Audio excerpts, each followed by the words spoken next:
오늘도 우리 이화손 권사님으로 세움을 받고 봉독하는 사역을 시작했습니다. 행복하게 사역이 되도록 박수 한번 해 주십시다. 어느 노예에서 교회별, 그러니까 교회 학교, 아동부 성경 공부 시험을 치렀다고 그러죠.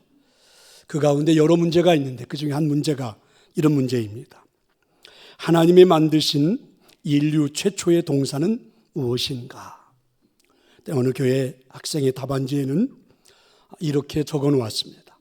맛동산, 이렇게 말입니다. 혹시 하나님이 만드신 인류 최초의 동산이 여러분은 맛동산이 아닌 에덴 동산이라는 것을 아십니까? 여러분에게 문제를 내면 그렇게 쓸 수 있나요? 에덴 동산의 특징이 무엇일까? 첫째는 4개의 강이 흐르는 것처럼 풍요로움이죠. 비손, 그리고 기혼, 히데겔, 유브라데, 이 강들이 흐르는 곳마다 풍요로운 그런 열매들을 맺을 수 있는 옥토가 조성이 되었죠. 그래서 에덴 동산의 특징은 풍요로움입니다.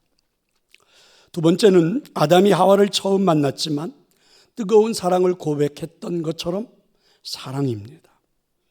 셋째는 아담이 눈에 보이는 모든 짐승들의 이름을 지어주고 그리고 거대한 에덴 동산을 경작할 만큼 능력이라 할 수 있습니다. 풍요로움, 사랑, 능력. 2025년 동산교회에서 예배하는 모든 성도들이 이런 은혜가 넘치기를 소망합니다. 에덴 동산 하면 어떤 느낌이 드십니까? 하나의 가상 공간처럼 느껴지지는 않나요? 동화 속에 나오는 이야기처럼 들리기도 하죠. 하지만 에덴 동산에는 하나님의 말씀인 선악과가 존재했습니다.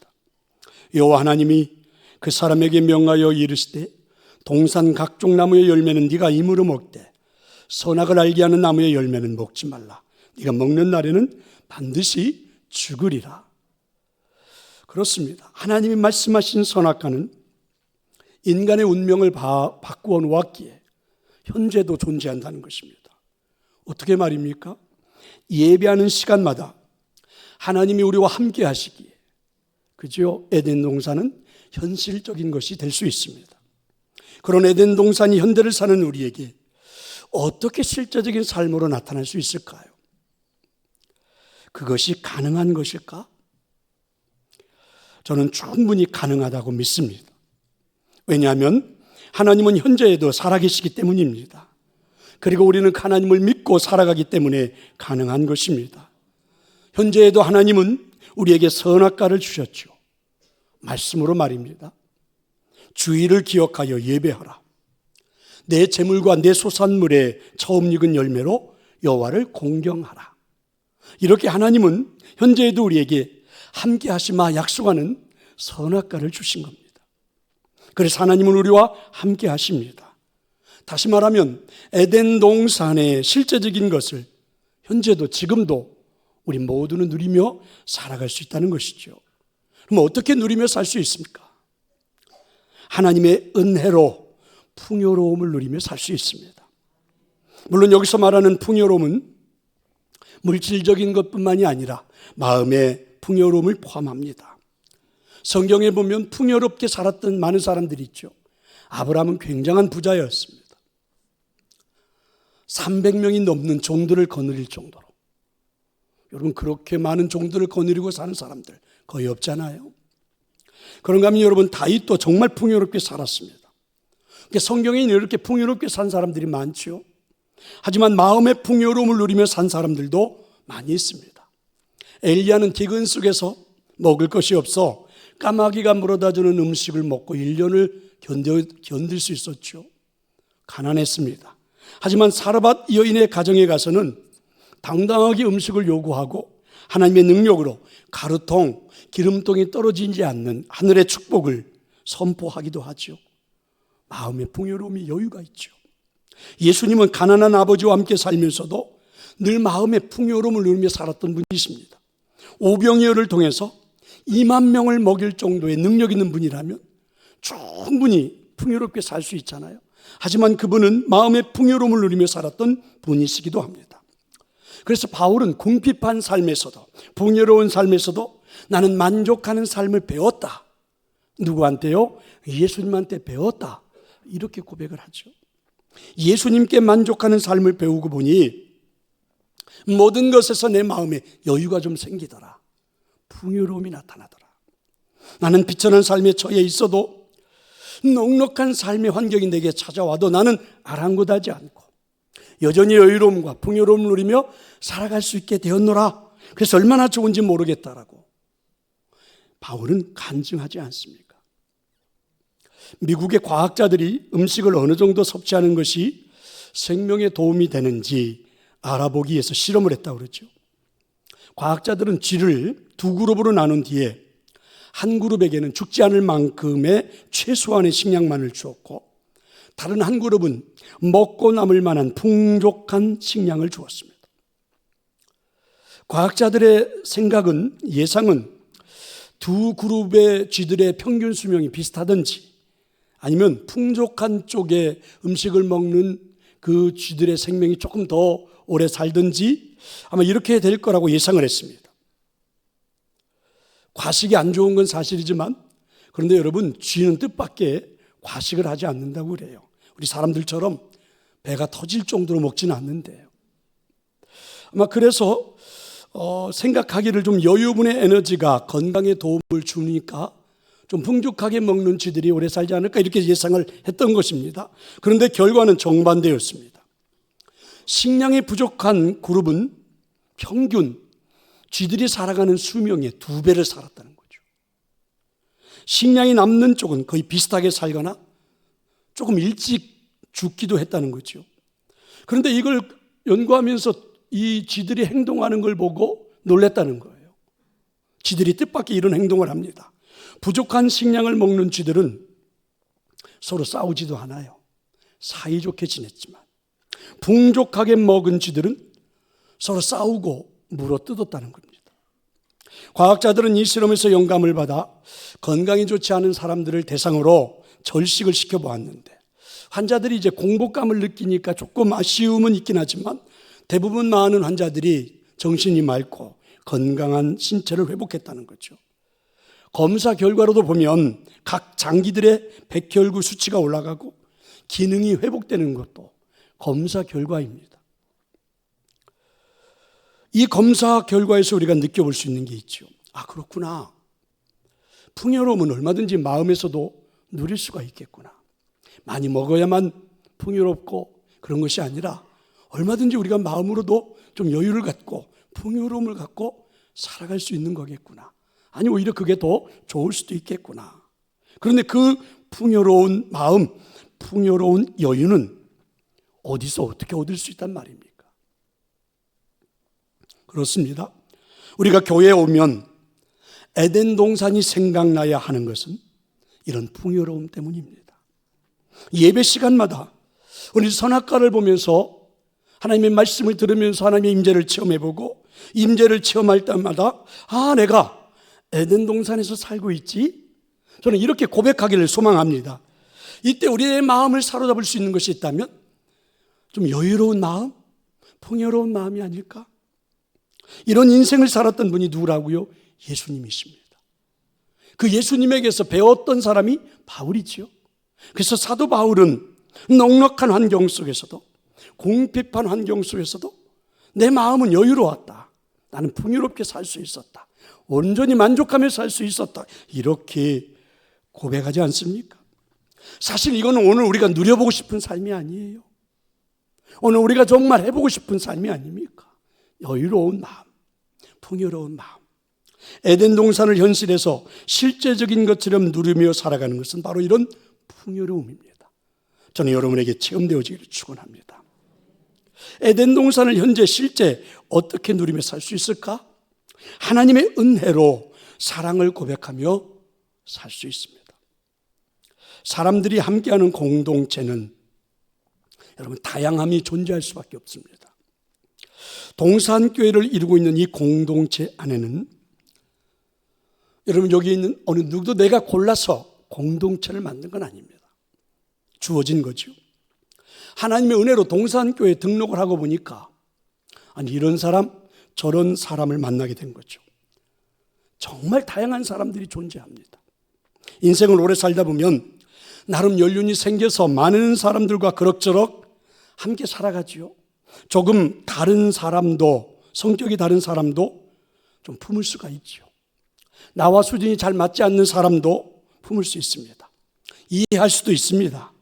그래서 우리가 노력을 하며 살아가죠. 웬만한 사람이라면 함께 해보겠다고 생각하면서 우리는 신앙생활을 하죠.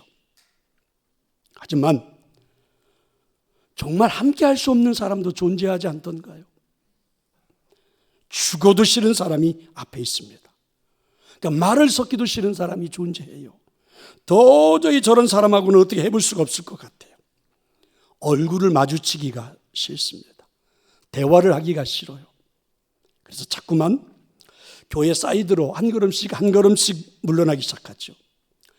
더 힘든 것은 죽어도 그 싫은 그 사람이 목장, 소그룹 이런 조그마한 함께 해야 할 그 모임 안에 안 볼 수 없는 운명의 공동체럼 되어 있을 때가 있죠. 그때가 되면 우린 이런 생각을 품기 시작합니다. 그래, 교회로 옮기자. 저런 인간하고는 도저히 신앙생활 함께 못한다. 그것도 여러분 하나의 방법이 될 수 있겠죠. 제가 하나의 팁을 드리자면 그런 인간은 어딜 가도 존재합니다. 더 중요한 것은 여러분이 어느 교회를 찾아가도 하나님은 반드시 그런 분을 만나게 하십니다. 그때는 어떻게 하죠? 교회를 왔을 때 에덴 동산이 생각나야 하는 이유입니다. 아담의 사랑 고백이 나의 것이 되어야만 합니다. 하나님의 형상으로 만들어졌던 아담의 사랑 고백을 떠올려 보는 것입니다. 그것이라면 가능하지 않을까? 교회에서 우리가 예배할 때 우리는 이런 하나님이 주시는 사랑의 능력을 회복하는 것입니다. 사랑이 무엇입니까? 좋아하는 사람한테만 고백하는 게 사랑입니까? 아니, 그런 사람하고만 교제할 수는 없어요. 여러분, 죽어도 싫은 사람은 만나지 않게 해달라고 기도한들 하나님은 들어주시지 않아요. 아니, 죽어도 싫은 사람을 피해서 도망 다녀도 하나님은 계속해서 그런 사람을 만나게 하셔요. 도피하지 맙시다. 그런 사람들 때문에 나를 망가뜨리지 맙시다. 나의 감정을 냉랭하게 만들지는 맙시다. 여기가 에덴 동산이 아닙니까? 선악과를 눈으로 보듯이 하나님은 살아계시죠. 그래서 우리는 아담처럼 사랑을 고백할 수 있습니다.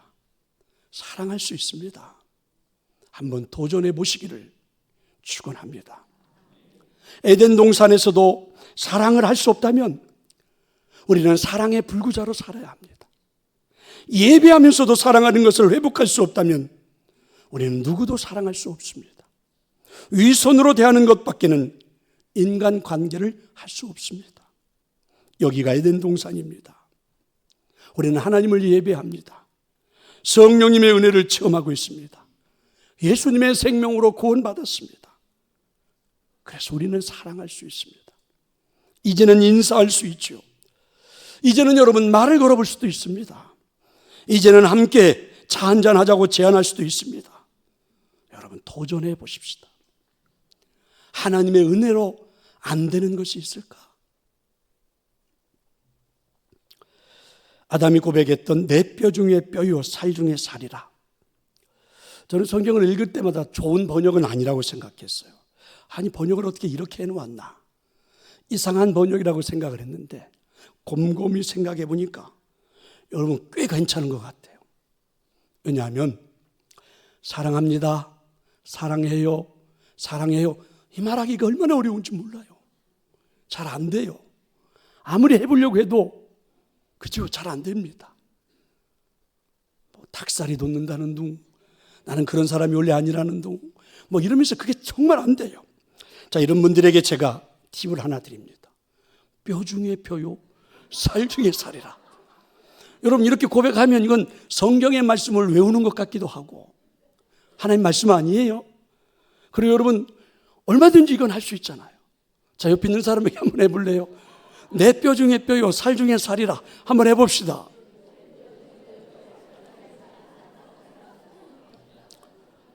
아니, 그것도 못하는 분들이 계십니까? 왜 이렇게 입을 딱 다물고 계십니까? 한 번만 더 해볼까요? 내 뼈 중에 뼈요, 살 중에 살이라. 한번 해봅시다. 그래서 지금부터는 옆에 있는 사람이 뼈 중에 뼈요, 살 중에 살이라 이렇게 하면, 아, 나를 좋아하는구나. 뼈 중에 뼈요, 살 중에 살이요, 이렇게 고백하면, 아, 나하고 화해하자는 것이구나. 아, 나하고 차 한 잔, 그래, 식사 한 끼 하자고 하는 거구나. 이렇게 한번 받아들여 보자는 것이죠. 한번 이렇게 시작해 보시면 어떻습니까?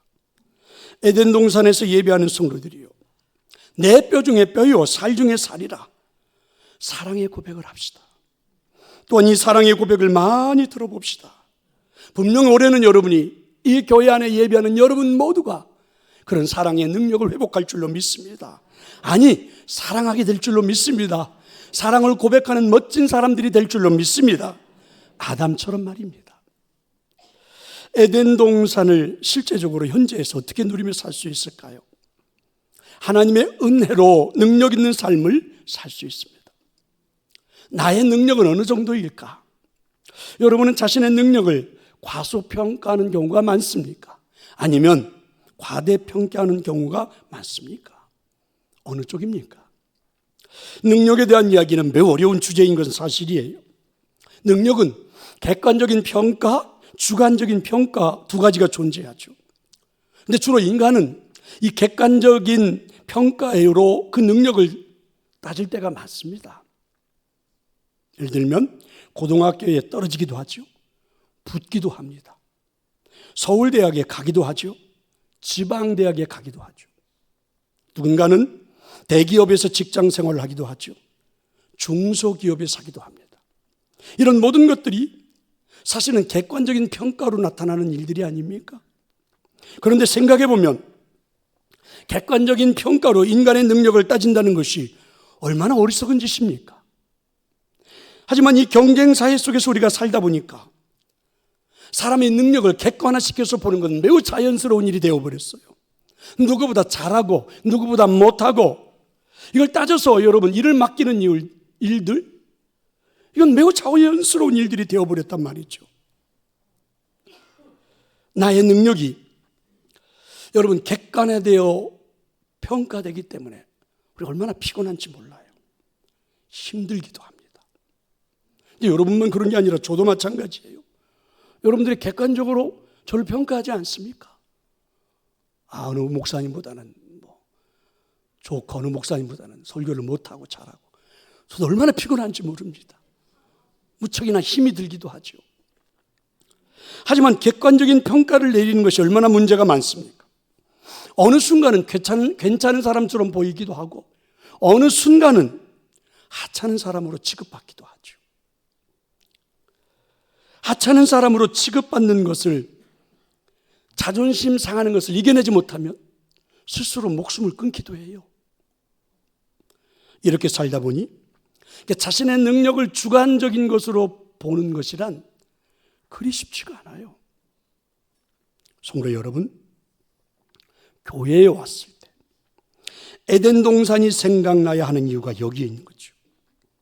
인간의 능력을 객관화시켜 놓고 그 능력을 비교해서 취급하며 사는 이 세상에서 적어도 교회에서는, 에덴 동산에서는 주관적인 능력을 체험해 보아야 되지 않을까? 하나님의 은혜로 에덴 동산에서 살게 된 아담은 대단한 능력을 소유한 자가 아닙니까? 그가 부르는 이름은 그대로 고유명사가 되었죠. 거대한 에덴 동산을 경작할 만큼 능력도 대단합니다. 하나님은 비교하지 않아요. 너는 왜 짐승의 이름을 그렇게 지었니? 라고 말씀하지 않습니다. 대단하다고 칭찬해 주시죠. 에덴 동산에서 인간의 능력은 지극히 여러분 주관적이에요. 누구와 비교하기 위해서 객관화시키지 않아요. 있는 그대로의 능력을 존중해 주십니다. 하나님의 은혜로 에덴 동산에서 살기 때문이죠. 예를 한번 들어볼까요? 이새의 집에 이스라엘의 두 번째 왕을 세우기 위해서 사무엘이 기름을 부으러 갔습니다. 이새의 아들은 8명이죠. 사무엘은 이 아들들을 다 내 앞으로 오게 했습니다. 하나님의 명령을 따라 기름을 부으려고 합니다. 이스라엘의 두 번째 왕이 될 만한 자가, 그런 능력자가 누구일까? 사무엘은 이미 사람의 능력을 객관화시켜서 보기 시작하는 거죠. 첫째 아들 엘리압을 보고 감동합니다. 왕이 될 만한 충분한 능력이 있다고, 다른 아들 볼 것도 없다고 생각을 하죠. 그런데 하나님이 아니라 하십니다. 둘째 아들 아비나답, 셋째 아들 삼마, 그리고 7명의 아들들을 다 보게 되었죠. 사무엘은 아들들의 능력을 객관화시켜 놓고 보니까 누구를 왕으로 세워야 될지는 모르겠어요. 도저히 뽑을 수가 없습니다. 물론 이새도 자신의 아들들 능력을 객관화시켜서 보기 시작하죠. 어느 날 촌놈이 자기 집에 아들들이 왕이 될 수 있는 길이 열렸다고 하는데, 그 8명의 아들을 놓고 객관화시켜서 보아요. 아버지가 큰아들이 제일 낫다. 둘째부터 시작해서 나머지는 볼 필요도 없다. 여러분, 자신의 아들이에요. 자기가 낳은 아들입니다. 아예 막내 아들 다윗은 참여시키지도 않아요. 들녘에서 부리지도 않습니다. 하지만 하나님은 다윗에게 기름을 부었죠. 블레셋과 전쟁이 일어났습니다. 골리앗과 1대1로 싸워야 하는 전쟁입니다. 두 사람의 승패로 전쟁을 끝내자는 거죠. 골리앗을 보고 이스라엘 진영에서는 누구도 나서지 못해요. 그 전쟁에는 다윗의 7명의 형제들이 다 참여를 했는데, 여러분, 7명의 형들이 아무도 골리앗 앞에 나서는 형제들이 없습니다. 왜 이런 현상이 일어납니까? 자신의 능력을 다 객관화시켜서 보기 때문에 그래요. 무슨 말입니까? 비교하고 있다는 거죠. 골리앗과 비교해보니 나의 능력은 훨씬 못 미친다는 거예요. 객관화시켜 놓고 보니 나는 안 된다는 거예요. 누구도 자신의 능력을 믿지 못해요.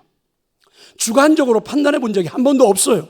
지금까지 살아온 인생이 다 객관적인 평가만 하고 살아왔기 때문입니다.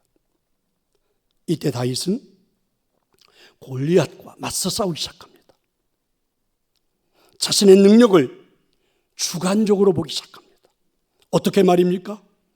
내게는 살아계신 하나님의 능력이 있다는 것입니다. 나는 하나님의 이름으로 너와 싸우겠다는 것입니다.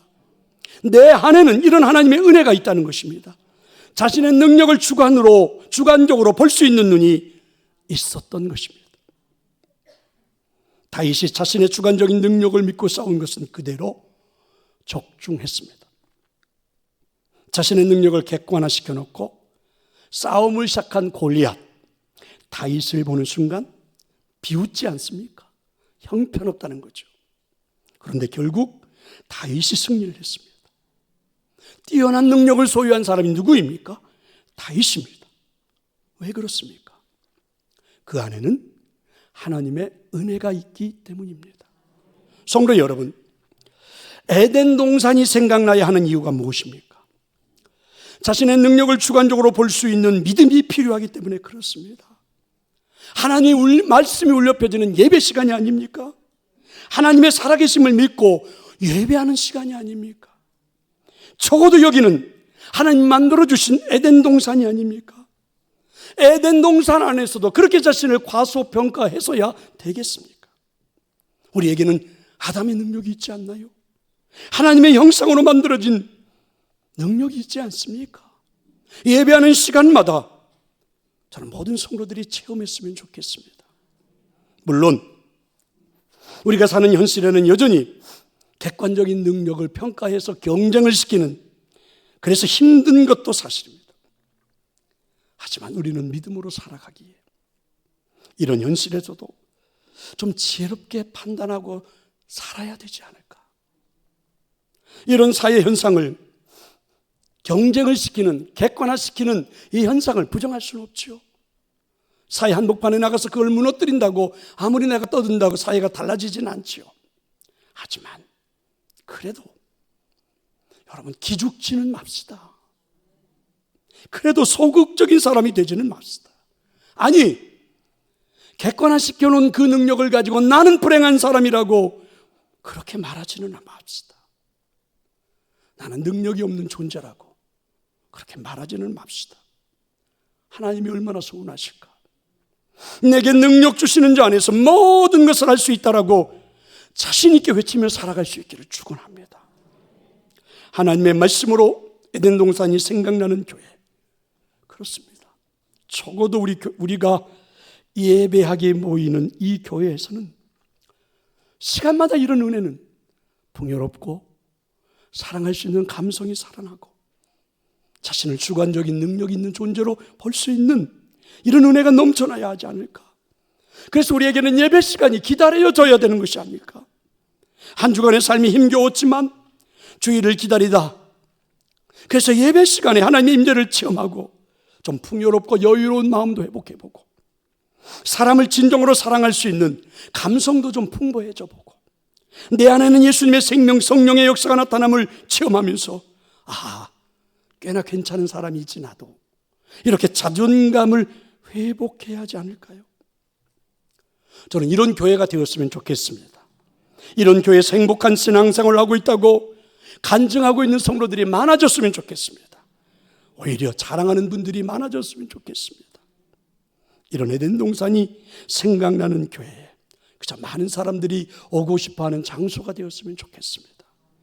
성도 여러분, 에덴 동산은 가상의 공간만은 아닙니다.